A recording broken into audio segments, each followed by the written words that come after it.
ये जैसे कि आपने देखा था हमारी वीडियो में, ये भैया हमारे पास पहले भी आ चुके हैं।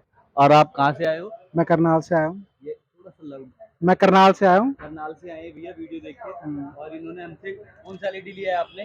ये लिया TCL की 32 इंच की टीवी है। अच्छा, हाँ जी। रेट कैसा लगा आपको? रेट बढ़िया था, साथ में भैया ने गिफ्ट भी दिया क्या हमको। क्या गिफ्ट मिला है? ये एक स्पीकर मिला है हाँ। और नेक और बैंड जो मिले हैं। रेट आपको बताया था फोन पे उससे डिस्काउंट करा हाँ है? जी, हाँ जी, बिल्कुल किया आपने। उससे डिस्काउंट करा है। एक और बैग। ये एक जिम बैग मिला है।